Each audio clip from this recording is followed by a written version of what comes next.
Dacă vrei să slăbești pe termen lung, absolut ultima chestie pe care vrei să o faci e să încerci să ții o dietă strictă, pentru că e garantat să eșuezi.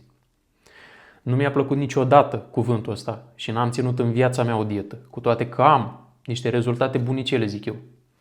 Dar problema pe care o am cu dietele în general e că implică ceva temporar.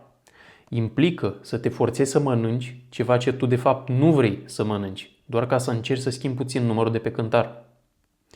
Orice implică forță nu are cum să dea rezultate pe termen lung, tocmai pentru că nu e sustenabil.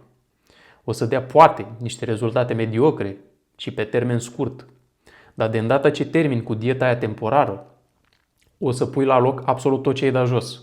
Și ceva îmi zice că deja știi asta, pentru că ai mai încercat.